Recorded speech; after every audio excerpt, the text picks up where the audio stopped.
하나님이신 이 땅에 태어나는 것 또한 말씀대로 이루시는 과정이었습니다.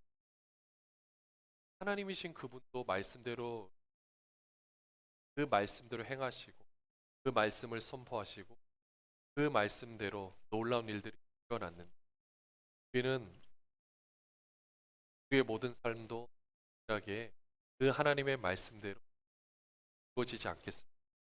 우리의 모든 삶을 보면 오늘 우리가 이 자리에 있을 수 있는 것도 하나님의 말씀이 있었고 그 말씀대로 우리가 죄사함을 받아 또 말씀대로 우리가 이 땅 가운데 우리가 살아갈 수 있다라는 겁니다.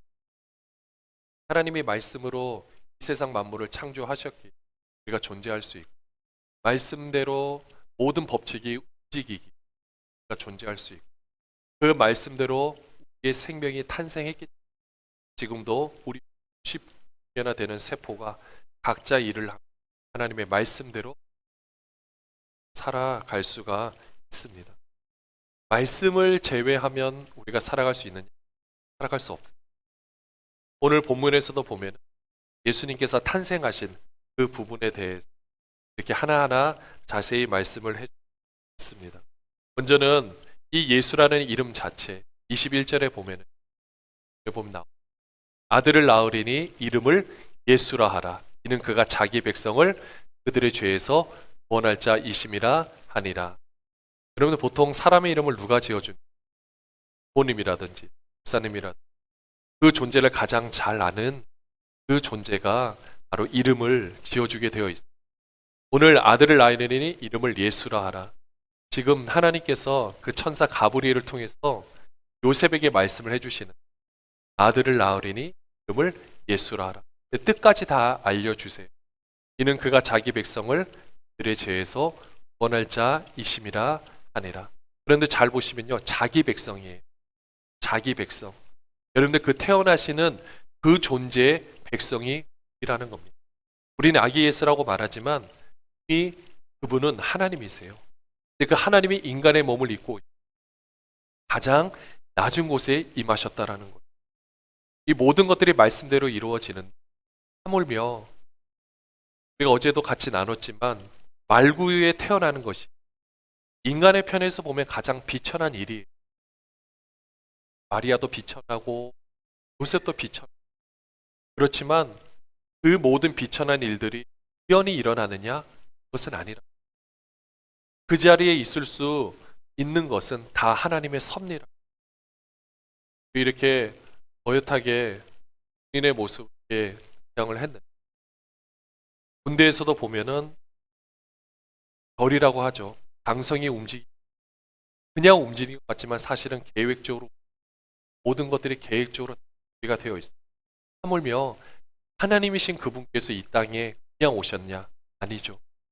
그래서 우리가 하나님이신 그분을 인간의 모습으로 처음 보는 것은 뭐냐면 가장 연약한 아기의 모습이면 또한 가장 비천한 곳에 누워 계신 그 모습, 바로 하나님이 인간의 몸을 입고 오셨을 때 우리가 처음 맞닥뜨리는 모습은 가장 낮은 곳에 계신 모습이라는 거예요. 그럼 우리가 여러분들 반대로 생각해 보면요, 우리가 하나님을 언제 만날 수 있는지 우리가 가장 높은 곳에 있을 때, 우리 하나님이 높은 곳에 계시니까 내가 높은 곳에 있으면 하나님을 볼 수 있다라고 생각하시겠지만 우리 아기 예수를 생각하시면 내 마음이 가장 낮아 있고 또 나의 상황을 봤을 때 내가 가장 정말 어렵다고 생각하는 그 절정의 순간이 우리 하나님을 만날 수 있는 절호의 기회이신 줄로 믿습니다. 여러분들, 내가 내 자신을 부인한다라는 거는요, 내가 그냥 나를 부인한다, 내가 사는 거, 내가 쾌락을 부인한다 이런 뜻이 아니라 내 자신의 모습을 정말 실체를 보고 정말 이 모습 자체로는 안 되겠구나라고 누구한테 말을 할 수는 없지만 내가 그 모습을 보고 너무 안타까워하면서 내가 정말 이 모습은 버려야겠다라고 생각하는 나의 진짜 모습이 있거든요. 그 모습을 직면하는 순간 너무 가증스럽고 너무 고통스럽고 정말 내가 다시 이 모습을 맞닥뜨리고 싶지 않다라는 딱 그 순간이 진정한 자기 부인이 그렇게 부인했을 때 바로 그 자리에 나를 한없는 사랑의 눈빛으로 바라보고 계시는 분이 계신데 그분이 바로 하나님이시다. 우리는 생각할 때 내가 이렇게 삶을 살지 못하니까 나는 아무런 가치가 없는 존재니까 하나님이 나를 버리셨다. 아니요, 그렇지 않습니다. 그렇게 생각하고 그런 죄 가운데 빠져 있는 우리들에게 하나님 그대로 찾아오셔서 무한한 사랑의 눈빛으로 우리를 바라보고 계시는 거죠. 근데 그걸 만날 수 있는 타이밍이 바로 자기 부인하면서 내가 가장 낮아져 있을 때 하나님께서 인간의 몸을 입고 오시는 그 모습과 비슷하다라는 거죠. 이렇게 오신 이유는 바로 우리를, 자기 백성을 죄에서 구원할 자이시기 때문에 오늘 예수 그리스도께서 땅 가운데 오셨다라는 겁니다. 분명해요. 목적은 죄에서 구원할 자이시라는 겁니다. 이 모든 죄에서 구원하시기 위해서 어떻게 오셨느냐? 22절 23절에 보면, 먼저 22절 한번 같이 읽어볼까요? 이 모든 일이 된 것은, 같이 읽을게요. 주께서 선지자로 하신 말씀을 이루려 하심이니. 바로 구약에서 수많은 하나님의 말씀을 맡은 사람들을 통해서 그 놀라운 뜻들을, 그 입술로 선포되어져 있던 말들을 다 이루게 하기 위해서 예수님 이 땅에 오시고 이 모든 일들이 이루어지고 있다라는 것입니다. 그럼 우리는 이 모습을 보면서 또 무엇을 생각해야 되겠습니까? 선지자들이 하나님의 말씀을 선포할 때는 하나님의 성령께서 그들과 함께하여 주셨어요. 마찬가지입니다. 우리도요, 기도하시다 보면 뭔가 마음에 막 뜨거운 생각이 들어올 때가 있고요, 뭔가 마음에 막 뜨거움이 있을 때도 있고, 여러 가지 많은 생각에서 내가 정말 이것을 꼭 말해주고 싶을 때가 있을 때가 있습니다. 여러분들, 그렇게 말한 것은 그대로 다 이루어지는 줄로 믿습니다. 내가 하나님의 그 귀한 성령의 역사로 내가 입술로 선포한 것은 분명히 하나님께서 책임져 주시고 이루어 주신다라는 겁니다. 선지자로 하신 말씀을 이루게 하시는 것처럼 내가 내 미래에 대해서 내가 어떻게 말을 하느냐가 그래서 중요한 겁니다. 하나님도 그 하나님의 구속사적인 계획 가운데 선지자들이 입술의 선포를 통해서 그 일을 놀랍게 이루어 가셨던 것처럼 오늘 우리의 삶도 하나님께서 분명히 그렇게 인도해 나가시는 줄로 믿습니다. 그래서 우리가 입술로 고백하는 것이 너무나도 중요합니다. 나의 인생을, 내가 이제까지 살아온 것을 내가 어떻게 바꿀 수가 없어요. 그러나 앞으로 내가 살아갈 인생은 내가 예수 그리스도를 선포함으로 말미암아 내 인생을 바꿀 수가 있다라는 겁니다. 우리 교회도 마찬가지고요, 우리 모든 삶도 마찬가지라는 것입니다. 바로 이렇게 우리가 살아갈 수 있는 것은, 오늘 말씀을 이루는 것이 23절에 보면 이사야 7장 14절의 말씀인데, 보라 처녀가 잉태하여 아들을 낳을 것이요 그 이름을 임마누엘이라 하리라 하셨으니 이를 번역한즉 하나님이 우리와 함께 계시다 함이라. 이걸 다 참 해석하기가 어려운 상황이긴 해요. 이건 옛날 구약에 있었던 사건이니까. 근데 이 사건을 그대로 끌고 와서 오늘 마태라는 사람이 그 이사야 7장 14절 말씀을 인용해서 오늘 우리에게 해주시는 이 말씀은 뭐냐면 하나님이 우리와 함께 계시다라는 겁니다.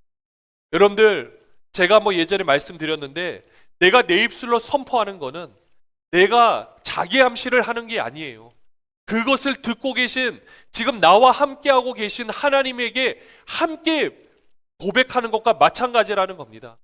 그러면은 그것을 들으신 하나님께서 어떻게 합니까? 그것을 행하시지 않겠습니까? 이번에 우리가 크리스마스를 맞이해서 저도 이제 자녀들에게 이렇게 선물을 준비해서 이렇게 주면, 이제 벌써 중학생 이상이 되는 우리 친구들은 어떻습니까? 네, 산타 할아버지가 온다라고는 이제 생각하지 않습니다. 우리가 그래서 동심 파괴 이런 말을 하는데, 아직 초등학생 아니면 저학년, 아직 어린아이는 산타 할아버지를 믿고 있어요.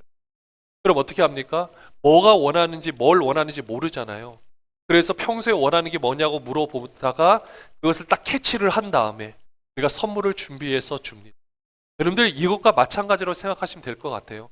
우리 자신의 모습 가운데 우리와 함께하고 계신 하나님이 우리와 함께하고 계시는데, 그 하나님께 내가 이런 모습으로 되기를 원합니다라고 선포할 때 하나님이 그것을 듣고 응답해 주시지 않겠습니까? 내가 알고 있는 하나님, 우리가 알고 있는 하나님이라면 그 하나님께서 이 모든 것들을 분명하게 인도하여 주신다라는 사실입니다. 그렇기 때문에 우리 삶을 살아가면서 내 자신이 초라해 보인다, 여러분들 여기에 너무 초점을 맞출 필요가 없습니다. 오늘 2장 6절에 보시면은요, 아니 2장 5절부터 보시면은 이렇게 나와 있습니다. 이 헤롯이요, 지금 동방 박사들한테 왕이 나셨다는 얘기를 듣고 나니까 어떻게 해야 될까? 그래서 수많은 그 학자들을 불러가지고 막 물어보는 겁니다. 물어보는데 어떻게 대답하느냐? 이르되 유대 베들레헴이오니 이는 선지자로 이렇게 기록된 바. 다음 이 6절 같이 한번 읽어볼까요? 또 유대 땅 베들레헴아 너는 유대 고을 중에 가장 작지 아니하도다. 내게서 한 다스리는 자가 나와서 내 백성 이스라엘의 목자가 되리라 하였음이니이다. 바로 베들레헴, 다윗의 동네, 유대 고을 중에서는 가장 작은 동네일지 모르겠지만 그곳에서 바로 만왕의 왕이신 예수 그리스도가 나셨다라는 겁니다. 그래서 그 고을은 작지 않다라는 겁니다. 여러분들, 우리가 규모, 세상적인 물질의 기준으로 보면 우리는 작은 교회일 수밖에 없습니다. 그러나 한 분 한 분이 가지고 있는 저력, 그리고 하나님께서 맡겨주신 일들, 적어도 하나님 앞에서 순수한 마음으로 있는 우리의 모습들을 생각하면 우리는 결코 작다고 할 수가 없습니다. 우리 안에 이미 하나님을 품었고 하나님이 우리와 함께하고 계시고 여기에 계신 분 중에 단 한 분도 하나님 없이는 살아갈 수 있는 분이 계시지 않기 때문에 그 자체가 얼마나 귀하고 소중한지 모릅니다. 우리는 물질의 개념으로 보면은 한없이 작아질 수밖에 없지만 저 유대 땅 베들레헴처럼 될 수밖에 없지만 만왕의 왕이신 예수 그리스도가 그 땅에 태어나셨던 것처럼 앞으로 우리를 통해서 이루시고자 하는 하나님의 놀라운 뜻이 있기에 우리는 결코 작다고 할 수가 없다라는 것입니다. 왜 그런지 아십니까? 말씀대로 이루시기 때문에, 말씀대로 우리를 통해서 이루실 거기 때문에 지금의 상황에 우리가 머물러 있는 것이 아니라 새롭게 일하고 역사하실 우리가 하나님을 바라보고 있다라는 것입니다. 사랑하는 여러분들, 우리는 이렇게 하나님의 놀라운 역사들이 계속해서 말씀을 통해서 이루어가는 것을 보게 됩니다. 우리의 삶도 마찬가지입니다. 말씀을 통해서 분명하게 이루시는 줄로 믿습니다. 사랑하는 여러분들, 결국 예수님이 그 뒤에 참 안타까운 상황들이 일어나고 또 오늘 15절 말씀에 보면 예수님이 핍박을 피해서 헤롯으로 가게 되는데 여기서도 어떻게 말씀하고 있습니까? 헤롯이 죽기까지 거기 있었으니 이는 주께서 선지자를 통하여 말씀하신 바 애굽으로부터 내 아들을 불렀다 함을 이루려 하심이라. 또 다음 구절 보시면은요, 17절에 보시면 선지자 예레미야를 통하여 말씀하신 바. 8절 라마에서 슬퍼하며 크게 통곡하는 소리가 들리니 라헬이 그 자식을 위하여 애곡하는 것이라. 그가 자식이 없으므로 위로받기를 거절하였도다 함이 이루어졌느니라.